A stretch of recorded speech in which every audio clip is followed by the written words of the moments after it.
India गठबंधन के नेता कह रहे हैं अगर उनकी सरकार बनेगी तो वो 6 माह के अंदर 30 लाख सरकारी नौकरी युवाओं को देंगे। हिंदुस्तान की सरकार में 30 लाख सरकारी वैकेंसीज है, 30 लाख सरकार के पास रोजगार है जो बीजेपी के लोग आपको देते नहीं। जैसे ही हमारी सरकार बनेगी ये जो 30 लाख सरकारी नौकरियां हैं हम आपके हवाले कर देंगे। मोदी जी कह रहे हैं अगर इंडिया गठबंधन की सरकार बनेगी तो राम मंदिर पर बाबरी ताला लगा देंगे, ताकि कांग्रेस अयोध्या में राम मंदिर पर बाबरी ताला ना लगा दे।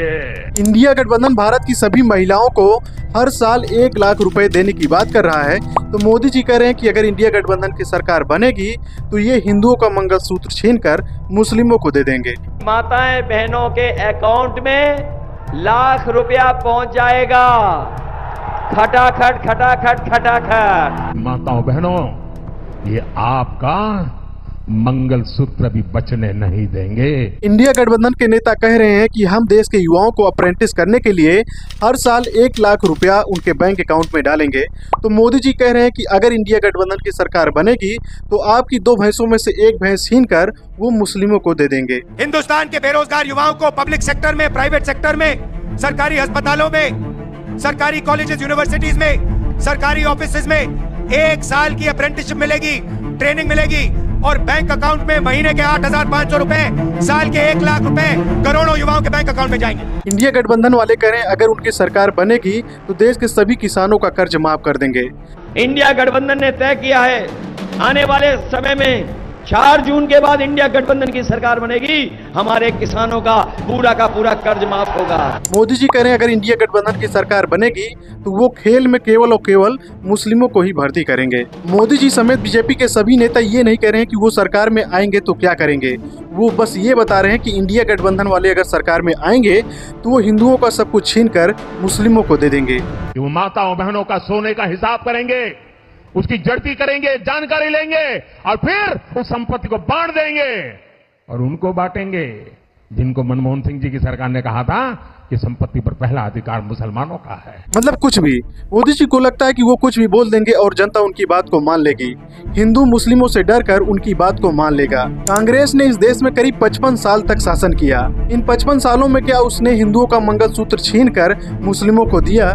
नहीं। दरअसल बीजेपी की राजनीति हिंदुओं को मुस्लिमों का डर दिखाकर हिंदुओं का वोट लेने का है। कायदे से तो ये चाहिए था अगर इंडिया गठबंधन वाले 1 साल में 30 लाख सरकारी नौकरी देने की बात कर रहे हैं तो मोदी जी 1 साल में 60 लाख सरकारी नौकरी देने की बात करते।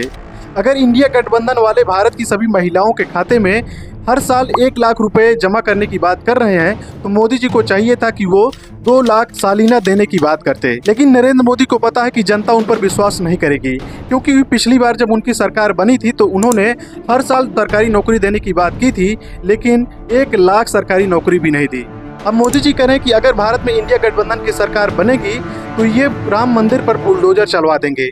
सपा कांग्रेस वाले सरकार में आए तो रामलला को फिर से टेंट में भेजेंगे और मंदिर पर बुलडोजर चलवा देंगे। जबकि ये संभव ही नहीं है, क्योंकि राम मंदिर का निर्माण सुप्रीम कोर्ट के आदेश के बाद हुआ है।